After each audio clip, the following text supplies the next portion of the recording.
breaking and entering, drunk and disorderly, law and order. A former prosecutor and a defence lawyer, not your typical pairing. And the result?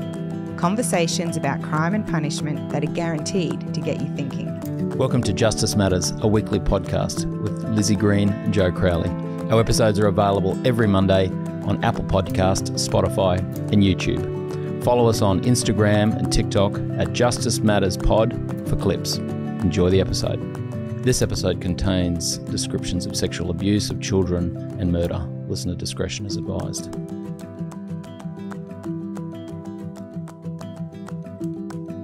Hello, Lizzie. Hello, Joe. How are you? I'm very well. How are you? I am well. I feel like we're always well. I know. Well, I think we probably are. I'm always very excited to record our podcast. So am I. And you've got an interesting case which people have been asking me to do a show on, and obviously you too. Yes. Well, and in fact, I should give credit to the person who gave me this idea primarily, who is my eldest daughter, Claudia. Yes. Okay. She instructed me in very clear terms that we needed to cover this particular case. Yeah. And so I'm going to talk today about the Menendez Brothers, who are currently taking Netflix by storm. Well, not them, but the actors portraying them. Oh, it's a biopic. It's a series called Monsters, I think like series 2 in this production. Ryan Murphy is producing it, and he was behind Glee, which was one of my favourite shows back in the day. I'm guessing there's a very different tone than Glee. Very different. So I think it's fair to say that the Menendez brothers, Lyle and Eric, are probably one of the most notorious pairs of killers in American true crime history. Unlike other, really popular true crime stories, there is no doubt in the Menendez brothers case as to whether or not they committed the crime. Okay. I'm always dubious when people say things like that, but yes, why? I will tell you. Okay. The big question behind this story is why. So the victims in this case were their parents, Jose and Kitty. They were shot multiple times each, I think 6 and 10 times each for the dad and the mum. Lyle and Eric, their only children, aged 18 and 21 at the time of the offence, were charged and ultimately convicted of those murders. So there's quite a timeline in terms of court processes. So they committed the offence or the offences back in 1989. Wow, is it that old, this case? Yes, very old. So Lyle and Eric now are 53 and 56, still in prison. So that was August 1989 where the parents were killed. They were charged with the murders in 1990. They weren't actually brought to trial until 1993. That was the first trial. There was a hung jury. Really? Yes. You know what I say about hung juries, Lizzie? You'll have a lot to say, I think. Okay, interesting. And then there was a second trial in 1995 and it was run very differently and they were convicted. So they were sentenced then in 96 to life in prison without the possibility of parole. And then in 98 and 99, they appealed to the California Court of Appeal and then the Supreme Court of California. Both of those courts dismissed the appeal. In 1999 and 2003, they filed habeas corpus petitions, which again were both denied. And then a third time in 2005 to the United States Court of Appeals for the Ninth Circuit, which I'm thinking is one of their higher courts. And it'd be a federal court, I think. Yes, that was a federal application. That's the judgment I actually read. Right, okay. But that was also denied. Now, in 2023 May, another habeas corpus petition was filed. Just last week, the outcome of that petition was revealed. So we'll save that for the end. Dun, dun, dun. Yes. Okay, cliffhanger. So I am not across American law altogether, but habeas corpus. Oh, there's habeas corpus here. It's referred to in our criminal code. I have never done one. I've never done a petition for that, obviously. They're very rare nowadays. I've never done one either. So it's a Latin phrase that means produce the body. And so it was really in vogue back in the day before an organised police force and an organised prosecuting service, when you could effectively have a private prosecution against someone and have them picked up by your thugs and thrown into a private jail. And so the common law developed this writ where you could turn up to court and say, produce the body, and the prosecutor would have to produce the person to the court and then explain to the court the legal basis for them being held in the jail. And so how can you do that after you've had appeals? Like, isn't that the purpose of an appeal? Yeah, so I think they're probably using it as a de facto appeal. Okay.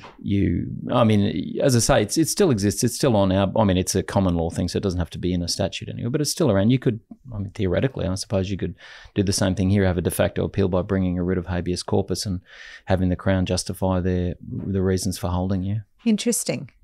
All right, so that's their court background. Yeah. So what I thought I'd do is tell you about the family, the murders, the trials. And then I wanted to just go a little bit into what did the Netflix series get right? What did they get wrong? Because a lot of people's information now will be informed by that Netflix series. Yes. Yeah, okay. All right. So Lyle and Eric Menendez were born to Jose and Kitty Menendez. Jose was a wealthy entertainment executive. They lived in Beverly Hills. They were a very wealthy family. They grew up in a very privileged environment. Kitty was somewhat troubled within her personal life. Her father had been abusive. She had lifelong emotional scars from that, apparently. But she did become a beauty pageant star for a short time.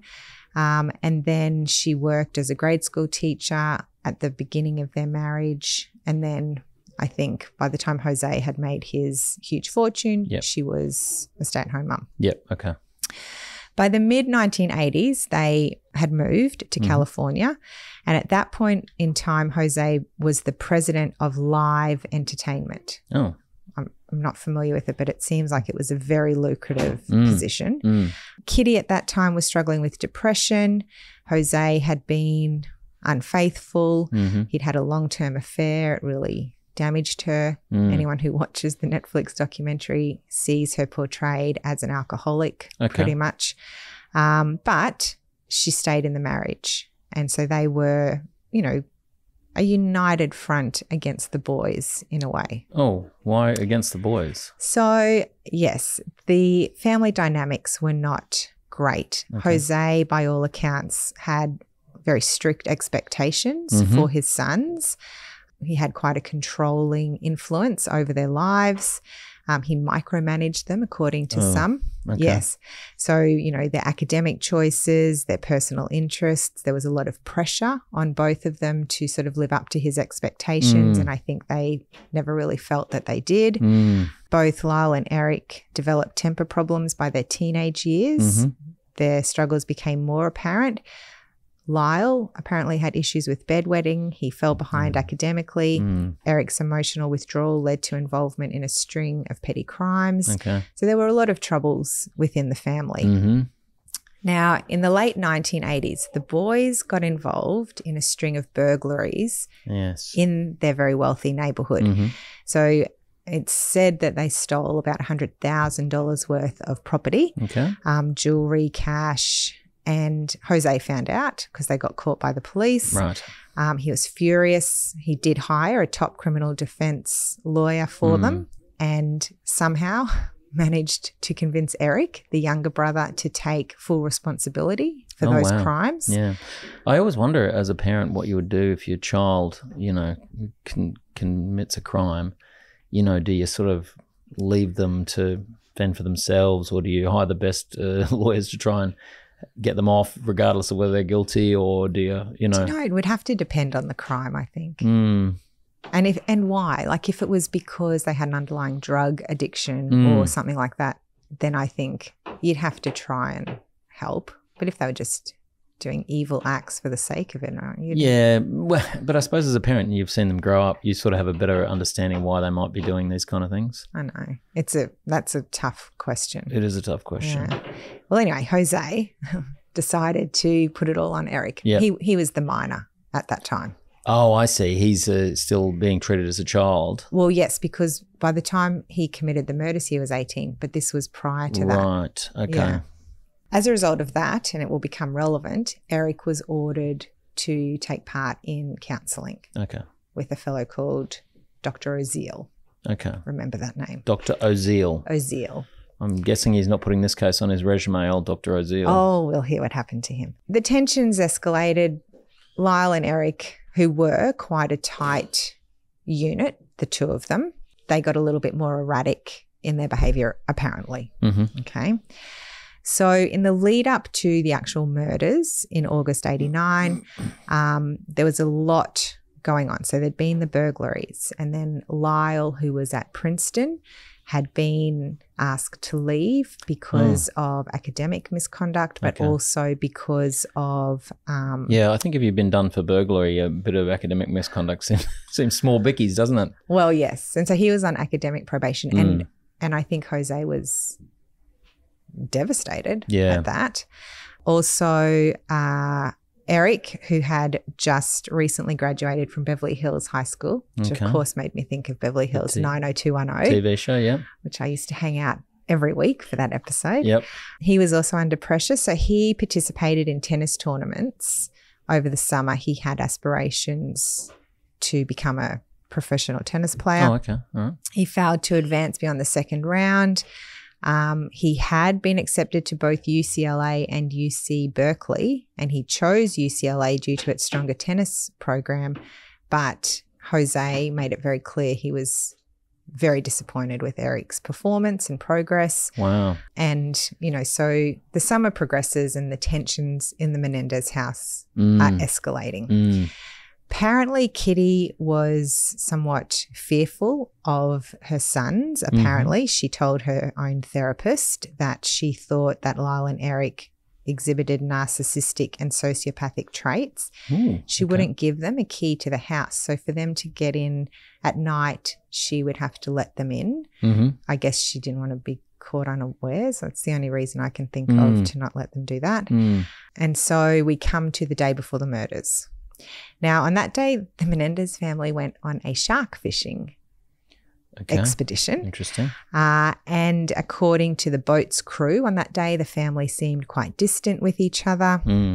Jose fished by himself. Kitty stayed in the cabin because she was seasick, and the brothers kept to themselves at the bow of the boat. And I think that was the last time the four of them were seen together. Okay. Did they catch any sharks?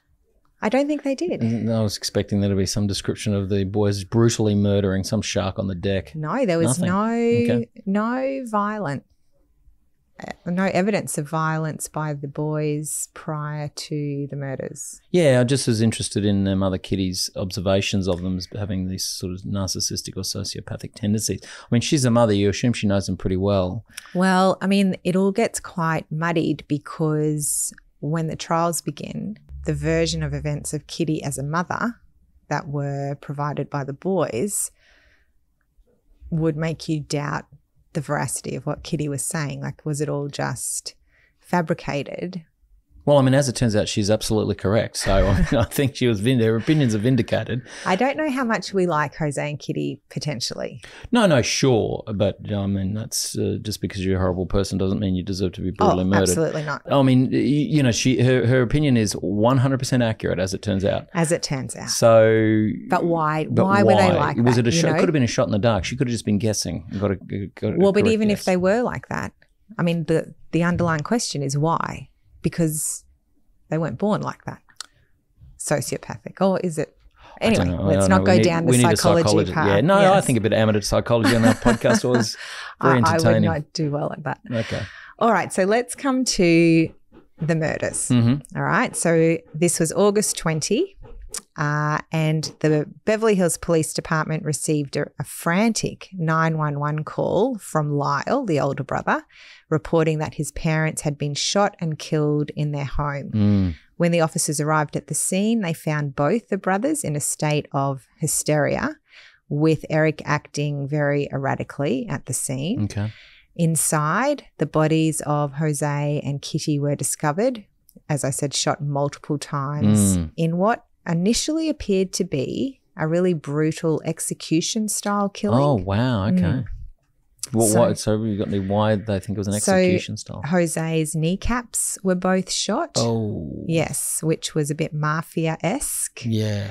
The detective assigned to investigate the case was a fellow called Les Zola, and upon arrival, he noted that there were no signs of forced entry. Nothing seemed to have been stolen, which suggested that the killers were familiar with the victims. And so his early theory was that the murders were not random, but possibly involved the Menendez family's business dealings. Because remember, Jose was super wealthy. Yes. The brothers were taken in for questioning, but they weren't considered suspects at that time. And Lyle remained pretty composed. During the questioning, Eric did break down, quite emotional. Now, Lyle suggested that the slaughter might be mafia related. And so the police began to investigate that lead. Okay.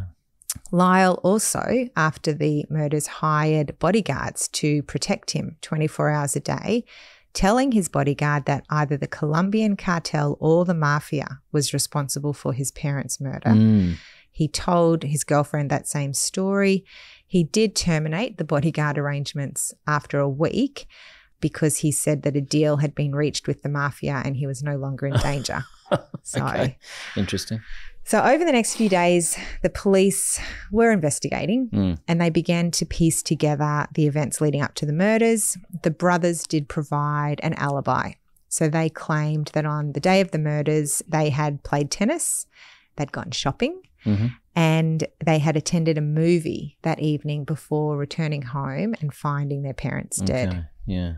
There were inconsistencies in the story. Yes. One of them was that they claimed they could smell smoke when they entered the home, I guess from gunshots the gunshots, but the timing didn't work because the time of death didn't correlate with their return home. Yeah. Although time of death is always notoriously inaccurate, but Always? Well, it's so hard to work out. But you're very critical. I'm sure they do get it right sometimes. Yeah. A clock that stops right twice a day, they could be guessing. Anyway, so there was some suspicion raised, but the police on the night of the murders did not test the boys for gunshot residue. So that opportunity was lost. There wasn't really any evidence connecting them to the murders. So it wasn't like they were holding the smoking gun. No pun intended. No pun intended. But hold it. Oh, you know how much I love ballistics evidence. Do we know what was the caliber of the gun that their parents were shot with and all that kind of stuff? Well, they were shotguns. Oh. Yeah. Okay. All 6 times with a shotgun. Oh, and that makes a big mess. However correct the Netflix document or the Netflix series is, the bodies of those parents after they'd been shot were appalling. Oh, they would be. 6 times and 9 times, was it, the father? And Jose got shot in the head and there was a massive I don't hole, need to. Oh, jeepers, you need to explain it. That's really horrible. So there were autopsies conducted. Yeah. And they revealed that the murders were extremely violent, as we're just going through. Yeah, but I wonder how you could work out there was six times. Well, so they said that Jose had been shot in the head at point blank range. Okay. Along with multiple other non-fatal wounds. Yeah. Kitty had been shot in the face, head, arms, and legs, with evidence suggesting she had tried to defend herself. Ooh. Investigators theorized that the killers had reloaded their shotguns during the attack. Yeah. And then there was the shots to the knees. So I think, if I can remember correctly, Jose had been shot 6 times, Kitty 9. 9, yeah, okay. So, I mean, that evidence of reloading I think is interesting, and I was wondering about that because if you have a frenzied attack and you've got a 6-shot revolver, for example, and you're just pulling the trigger 6 times. You shoot them 6 times. That could just be part of the sort of the frenzied attack. You're just in a rage or something. But if you've got to stop and reload and then keep shooting, yeah, it's a very different sort of, I think, sort of motive to it. So shotgun. So I mean, it's a double barrel shotgun. You're reloading it twice to shoot you, or more than that, to shoot your father and your mother several times. Pump action shotgun. I think they can hold up to sort of 6 or 8. I think it was a pump action. Pump action, yeah. Well, according to the visuals from Netflix the series, I didn't get any photos from the real crime. Did they? But did they actually? They say it's a shotgun. Did they actually find the gun in the end, or are you just leading up to that? I'm on the edge of my seat. No, I don't think. No, they disposed of. Oh, they disposed weapons. of it successfully. Yeah, never found. I don't think so. Wow. Okay. All right. So, while the police are investigating in the aftermath of the murders, both Eric and Lyle did display a little bit of odd behaviour. Okay. Probably understandable if your parents have been murdered, but yeah. Well, yes. So one of the things that was noted was that they organised a very elaborate memorial service for their parents, which isn't odd on the face of it, but little parts of it. It's odd when if you later decide that they're guilty, then you're like, well, that's odd. But at that memorial service, Lyle apparently spoke during the service quite calmly about taking over as head of the family. Wow. Yes. Again, okay, sure. I don't think we can read anything into that. And one of the things which has caused a bit of a furore because of the Netflix series is that apparently they played a song by Milli Vanilli. Oh. Girl, I'm Gonna Miss You. Okay, interesting choice. Very interesting choice. Yeah. But yes, that is actually true. They did play that at the memorial service. Again, I mean, I think that's just a bit of a display of poor music choice. I don't think that there's nothing. I hope that's not evidence in their trial. Seriously. No, it wasn't. Good. It wasn't. Additionally, they spent over $1 million within months of the murders. Okay. So they were buying things like the day before his parents' funeral, Lyle spent $15,000 on 3 Rolex watches. Okay. It's only got 2 arms. I don't know what the third one was for. Oh, no. 15,000 on 3 of them. Sounds like cheap Rolexes. This is in 1990. Bargain basement. He, on the way home from the memorial service, made a comment to his father's secretary about his expensive leather loafers, shoes that he was wearing, and said, who said I couldn't fill my father's shoes? I don't know. Okay. Bit odd. In the car as well, he was wondering how he could obtain tickets to the US Open, so not really focused on the memorial, I guess, was the feeling there. I think this is just all ex post facto and re-engineering of the stuff. All right. I don't think if we didn't know that they were the murders, I don't think you'd think there was anything strange about that, or nothing that, would point to anything sinister. Eric, meanwhile, gave up uni at UCLA. Yes. And instead he hired a tennis coach at a cost of $60,000 a year in the hopes of going pro. He was practicing up to 10 hours a day. He flew to the Middle East to compete. That's relevant because that's where he was when all the charges got laid. Okay. 10 hours a day is a lot of training. A lot of training. Jeepers. Meanwhile, Lyle did return to Princeton, but not to attend classes. Instead, he focused on business pursuits. So they had him back after his academic misconduct? Well, I don't know if he was back at uni, but he'd gone back to the Princeton area. Right. He recruited a couple of mates to help him with the business. He bought a local cafe and renamed it Mr. Buffalo's, hoping to turn it into a franchise. Okay. So, enjoying the spoils of their inheritance. Sure, but they probably would have done that whether they'd murdered their parents or not. Anyway, this kind of reckless spending did get some attention from the authorities. Really? Yeah, it did. Okay. Not a lot of clues in the case by the sound of it. Slow day at the police station. Well, this is what they're focusing on? Well, there was no other suspects. Okay. Like they're trying to investigate these 2 brutal murders. Sure. You will look at the children, I suppose. Yeah, absolutely. Yeah. I'm not sure their spending habits would have been, particularly. Well, how often is money a motivator for a crime? I don't think their spending is particularly odd. I mean, they could have been doing that whether, even if their parents had been. I mean, their parents are horribly murdered. Let's assume they're not the murderers. Their parents are horribly murdered. They are understandably, scarred by that. They're the people who discovered the body. they happen to have the good fortune to be inheriting millions of dollars, they just go on a spending spree. Well, it all came to a head because during all of this time, Eric still had to go and have counselling sessions with Dr. Oziel. Okay, because of his the earlier breaking into the burglary charge. Yes.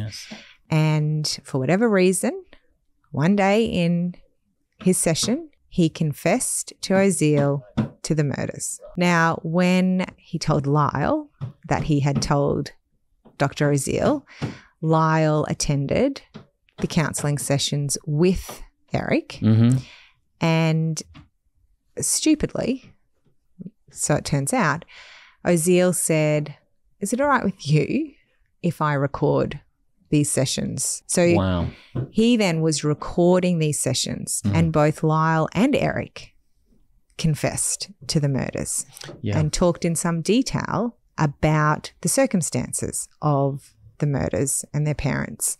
And it was all recorded by Dr. Oziel. Can I say full credit to Dr. Oziel? If I was Dr. Oziel and I heard that both of the Menendez brothers had turned up for a session, I'd be like, yeah, they're not coming in. Let's get the cops. Oh. I mean, they had both. He had, evidence that they had brutally shot to death their parents. He was assuring them that he could not tell anyone because of doctor-patient confidentiality. Yeah. And I guess because the crime had already been committed and it wasn't a threat of future harm, then they don't have that duty to disclose, do they? I think they do. I would have thought they do. I don't know if they do. No, there probably isn't. There's no duty on a. You don't have a duty to help the police. No. So he. But I would have thought if people are crazy enough to shoot their parents, particularly so brutally, they are a threat. Yeah, that you're not sure they're not going to just roll up in your office and blow you away. Well, and apparently he did get threatened by Lyle as to what would happen to him if he disclosed these confessions. Okay. Those threats were also recorded. Nice. Yeah. But, as much as Oziel said, I cannot tell the police. He was totally telling the police. He didn't tell the police. Oh, he didn't? He told his mistress. Okay. So next best thing. His mistress, Judalon Smith. Okay. Interesting name. Was told about it. And on one occasion, I think she was there when the Menendez brothers were there, so she believed him. And that was fine until he broke up with Judalon. Oh. Yes. And so her first name's Judalon. Yes. Judalon. Okay. Interesting. There you go. Once that relationship was done, she went straight to the police. Yes. Right. So she informed the detectives about all of the taped confessions and the threats. Nice. And the detectives obtained a search warrant. They seized 17 audio tapes and Dr. Oziel's notes, which contained the detailed confessions. So if Dr. Oziel wasn't going to go to the police, why was he recording the conversations? Well, I think as evidence, if needed. So this was nowhere in the real story that I could see, but on the Netflix series, he had secreted a copy of the confession so that if anything happened to him. Yes. I don't know if he could have said that to Lyle when he was being threatened. Well, guess what? I don't know. So that wasn't detailed in the factual versions that I was researching. Yes. It's just odd behaviour, but anyway, okay. So that all happened in 1990, and so they were charged. Now, I told you that the first trial wasn't until 1993, and a lot of that delay was due to the legal arguments about having this evidence admissible in court because of the doctor-patient confidentiality. Really? Yes. Okay, they took it very seriously. That's right. I think my view is in Australia, the courts would just brush over that. Well, apparently it was only when they really came to grips with the fact that Oziel had been threatened by the brothers or by Lyle that he was then allowed to share all of that information in court. They felt that kind of waived the confidentiality requirement, is what I understand. Interesting. Lyle Menendez was arrested on March the 8th, 1990 in Beverly Hills. Eric Menendez was in Israel at the time of that arrest. He did return to the US, I think, on a lawyer's advice and turned himself in and was also then charged. No. So they were held in custody until the trial. So they did 3 years in pre-trial custody. Not that it matters because they ended up getting life. Yeah, never to be released. But they both hired high-profile defense attorneys. Okay. So Leslie Abramson was Eric's counsel and Jill Lansing was Lyle's. Leslie Abramson was apparently something of a gun defense counsel at that time. She was little. She was described in one article I read as a 4'11", fire-eating, mudslinging, nuclear strength pain in the legal butt. Wow, okay. Just who you'd want to be representing you. Yeah, maybe. And the prosecution was led also by a woman, Pam Bozanich. Okay. So all female lawyers, which I love. Interesting. Yep. So they pleaded not guilty. The evidence against them wasn't super strong. There was no physical evidence. They could trace the purchase of the guns to a store in San Diego. They had used a fake name. They'd tried a couple of gun stores.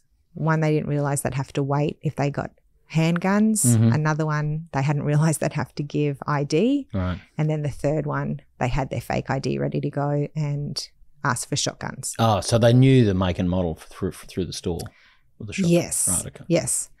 The first trial was highly publicised. Now, they were not tried jointly. So they were separate trials run together. Sure. Well, so there were separate juries. Oh, two different juries. Two different juries, one for each accused. But the trial the going trial on at the same time. Went together. What an odd way of doing it. So bizarre. Yeah. Yeah. Well, they have to have a special courtroom, juries on either side. I don't know. Just I guess sit 24 so. Juries together. I mean, they might have used I don't know. I don't know how they worked that out. Yeah. But the big argument that came out at trial was that they had killed their parents out of fear for their lives, claiming years of sexual and emotional abuse by both their parents. Okay. Standard tactic in a murder case is to put the victim on trial because obviously they're not there to defend themselves. Absolutely. The prosecution case, on the other hand, was that the murders were motivated by greed and the desire to inherit the fortune. There was some suggestion that they had been written out of the will. Somewhere else I read they had found and destroyed the most recent will. Like they did inherit once probate went through, which they wouldn't have got for very long because then it would have been removed. But so that was the two competing case theories. Yeah, I mean, obviously, you know, inheriting money is a huge motivator. But if their parents are so horrible and the kids are a bit not all, you know, a few sandwiches short of a picnic. I mean, isn't that your case theory? Well, the prosecution didn't accept the abuse. But I think that's they don't have to. It's a funny. I would. Okay, here we go. Here's my armchair assessment, knowing nothing more than what you've told me.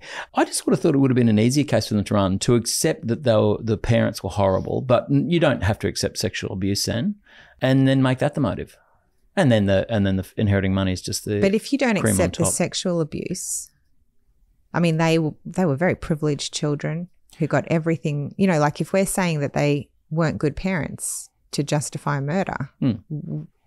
Like without the sexual abuse, there's not really a motivator. Well, I mean, I'm not sure I entirely agree with that. I mean, just because they're wealthy doesn't mean the kids didn't have a horrible upbringing. No, but if we're thinking about justification for a murder. Sure. Well, there's no justification for a murder, no matter what it is. So the father, when you were talking to me about how controlling the father was of his son's lives, I immediately thought, at some point, he has got to have been physically violent towards them because you are not going to get adolescent boys and boys in, you know, getting up to their late teens to be obeying incredibly strict rules unless you effectively beaten it into them. You know, so that was what I assumed from what you said. And if there's any kind of that, I mean, he's got enough motive for murder. I mean, that just the boiling rage of an adolescent boy that has been burning for years and years and years, and they get into their early 20s and they kill their parents. I mean, I think that's a pretty easy narrative to swallow. Well, that wasn't the prosecution's case. Okay. And so when it came to trial, the boys had been in jail for 3 years and they had been building their case all that time. Yep.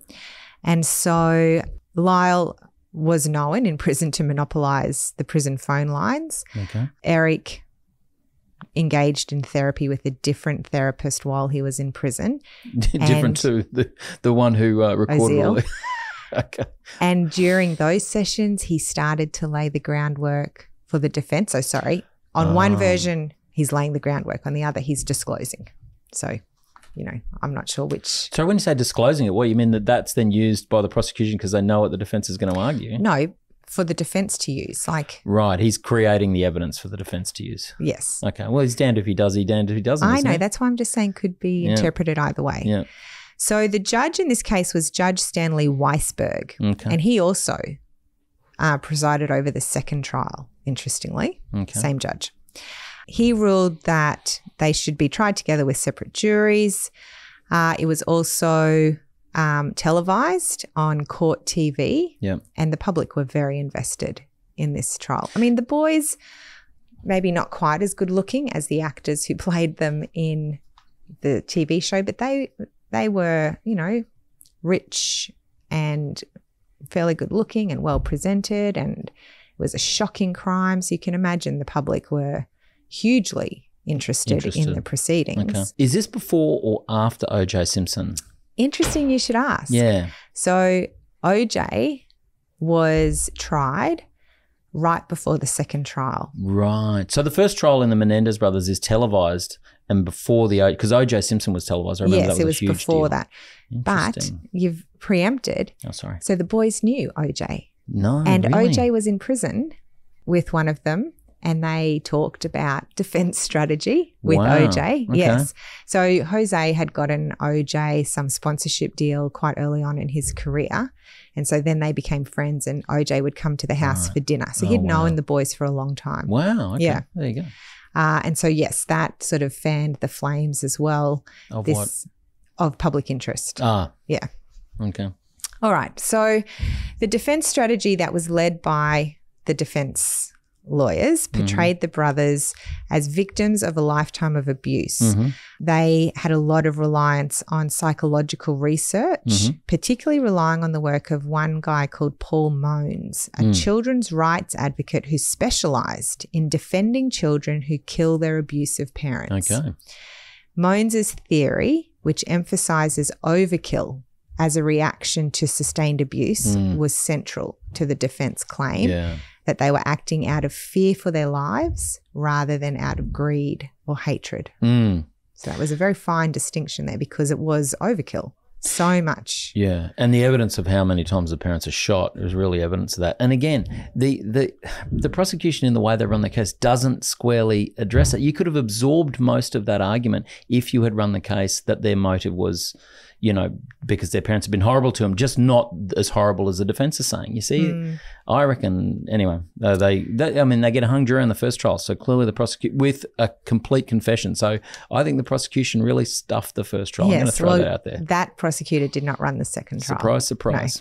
No. Now, Lyle and Eric both gave evidence.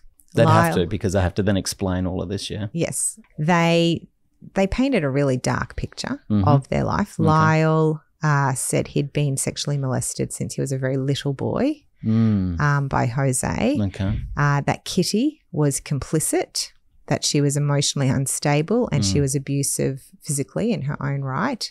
Some suggestion of inappropriate abuse as well.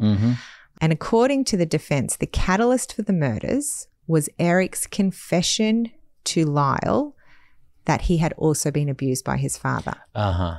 And then that led the brothers to confront Jose and that he had responded with threats, leading them to fear for their lives and ultimately deciding to kill both parents. Okay.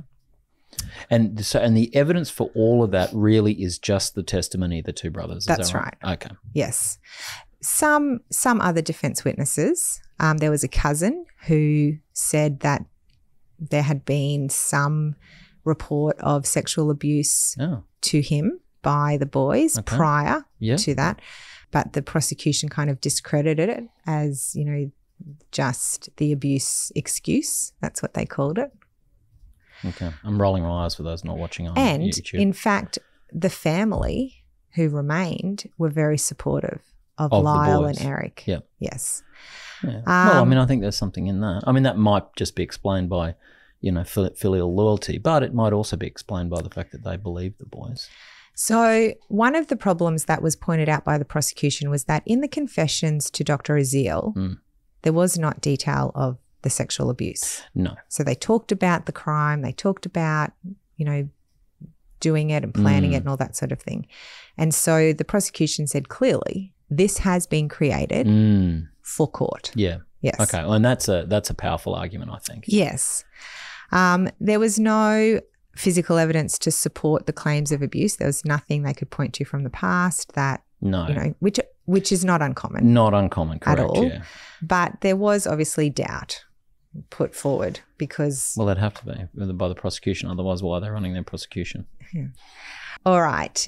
I thought one thing I wanted to read from the confessional tapes of Aziel's were some statements about the reasons for and the plans to kill Jose and Kitty. And Eric said, well, we were almost doing it in my mum's case, something that first of all, there was no way that she could ever live without my father. So they were doing her a favour. Wow, okay. And Lyle said that was something that we had to really, it was a big thing holding us back for killing my father, was that we thought that we would just kill Dad and eliminate the problem and then realised they'd have to also kill Kitty for her sake. Yes. Did they explain what the problem was? The abuse and the threat that, you know. Okay. They were also able to raise the imperfect self-defense theory at that first trial. So I looked that up and it's available to Californian defendants who have a genuine, albeit unreasonable fear of imminent death or great bodily injury. Yes. A defendant who kills with this genuine but unreasonable fear can be found guilty of no more than manslaughter. Yes. And though a reasonable person need not view the peril as imminent, the defendant must make some showing that he actually believed the peril to be imminent.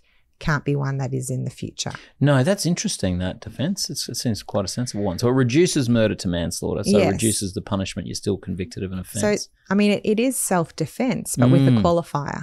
Yeah, you just don't make out the complete self-defence, but you sort of get halfway there or 3/4 of the way there. Interesting. All right. So they talked about their fear of their deceased parents due to the lifelong pattern of abuse, blah, blah.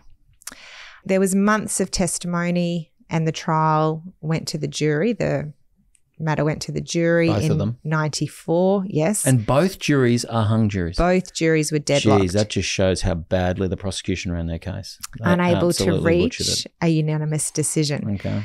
Hazel Thornton was a juror who served on Eric's jury, and she said that during the deliberations it was apparent many men didn't believe boys could be molested by their fathers and accused the female jurors of being emotionally biased. Interesting.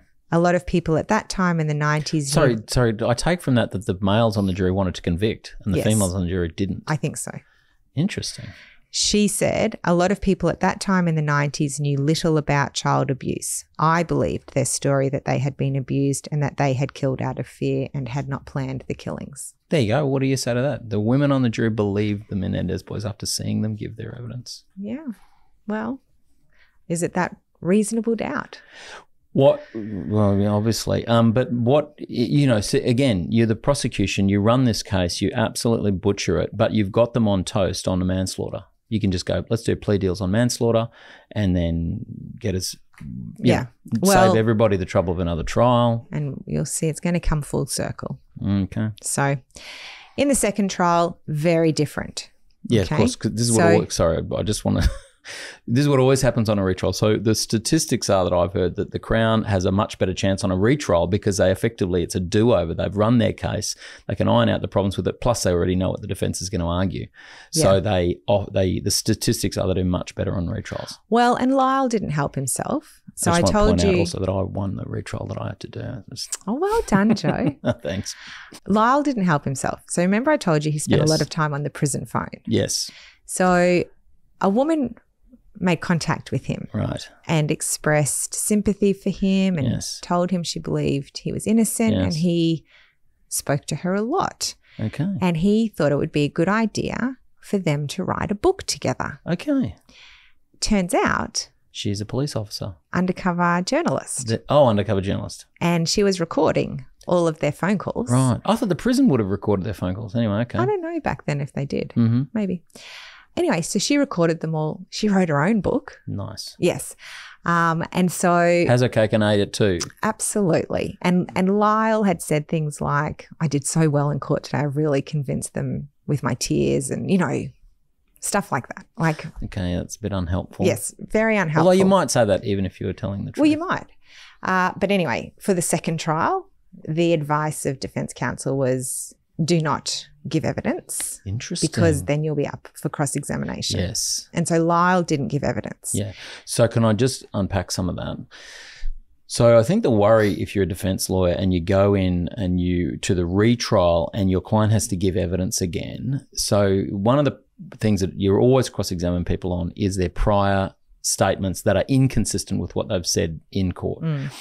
So you want to limit the amount of times a person gives any kind of official statement so that the amount of times, because everybody's story changes slightly. No matter how many times you tell it, you're always going to change it slightly. And in fact, if you don't change it slightly, that's actually a huge red flag. Yes. Because the natural inclination is your story is always slightly different every time you tell it, but it's usually correct on all the main features. So as a defence lawyer, you're sitting there thinking, I don't want them to give evidence again because, they can be cross-examined then on any differences between what they said in the first trial. Yes. The other thing is in a co-accused trial, when you have two people on trial, often you do get one of them to give evidence and the other one not to give evidence, because in Queensland and other states where they have the if the defence give evidence, they address the jury first. So in your closing addresses, and the idea is you always want to address the jury last, and so you do what's called sandwiching the Crown in closing. So one of the defence goes into evidence, so they address the jury first, then the prosecution deliver their closing address, then the other defence lawyer whose client hasn't given evidence addresses the jury. Are there any statistics on conviction rates? No. Between those who give evidence and don't? No, I'd be interested. I don't. Yeah, it would be interesting. Oh, this is just the received wisdom of people who practice criminal law, defence lawyers. This is what the kinds of things that they talk about in terms of defence tactics. All right. Well, so that was one big difference. Yep. The other big difference was that the imperfect self-defense was not allowed at the second trial. Oh, yes. Okay. Why not? The decision not to give the imperfect self-defense instruction was made because they said the defense presented insufficient evidence under Californian law of a belief in imminent peril. So it hinged on that. It couldn't be a fear of future harm. It had to be in the now. And so because the evidence was that Jose didn't even know he was about to be shot, and that there was evidence that they were both sitting on the couch when they were first shot, this idea of imminent peril, I think, was deemed unestablished. But it's interesting why they let it go to the first jury then, because they knew all of that before it was left to the jury to to decide. So I think the judge had also learnt a lot in the first trial because it was the same judge. Yeah. Yes. The new prosecutor created a new theory portraying the murders as cold, calculated acts, and presented the tapes of the brothers' confessions and highlighted a comment on one of those tapes of Lyle Menendez saying he missed his parents but added, I miss having my dog around too, if I can make such a gross analogy. Wow. Okay, yes. Well, all right. And they also presented a reenactment of the crime scene that suggested the brothers had attempted to make the murders look like a mafia hit, which they said showed the brothers executed their parents, had that planning, They'd gotten the shotguns the couple of days earlier. They had to reload, all of those things to take away the necessity, like the... yeah. So... Interesting. Eric did testify again, and he talked about the alleged abuse again. Yes. But the judge limited much of his testimony. Oh. And also, Lyle didn't give evidence, and the defence experts who had played such a crucial role in the first trial were limited by the court, and some were excluded altogether. So the judge was really strict on what he allowed in terms of the defence evidence. Yeah, interesting. Which I mean, I think that's all huge appeal points, because the judge let it in the first time. What's different the second time? And they did appeal. They appealed twice. But did they appeal on those grounds? I would appeal on the grounds that all of those decisions of the judge were wrong. Well, I think it was on the exclusion of evidence. Absolutely, yeah. And that defence not being put forward, that was one of the grounds of appeal. Anyway, the jury convicted both of first-degree murder along with special circumstances of them lying in wait and multiple murder, which made them eligible for life without parole or the death penalty, which they didn't get. And so very, very different to that first trial. So they got life imprisonment without parole. Their appeals were not dismissed. Successful. Yep. And they have now been in prison since then. 30 years. Aged, 35, I think 30. That is. Yeah, 1990. They were arrested in 90. Yeah, 1990 they were arrested. 34 So years. That is their... And they're still doing the habeas corpus, trying to get out. Do you know any arguments on the habeas corpus? So I do. So I think we might... Should we do... Do you want to do another episode? Well, I don't know. No, okay, sure, if you want to. We might have to, because I wanted to... You've got lots on habeas. Okay, well, no, this not is lots good. on habeas corpus, but I do want to talk about what they got right and wrong about the Netflix. Yes. That's what everyone's been waiting to hear. We should definitely do a second episode. So people will just have to wait till next week. Oh, whack. So we'll leave it with them just languishing in prison. There. Yeah. Yes. Well. Aged 53 and 56 now. Yes. Watch. Will they get out on habeas corpus? Will they? Wait and see. Okay. Thanks, Lizzie. Thanks, Joe. Thank you for listening to the episode. If you enjoyed it, please rate and review or like and subscribe. It all helps Lizzie and I keep this podcast going. If you're interested in clips, you can look at them on Instagram and TikTok. Just search for Justice Matters Pod. See you next episode.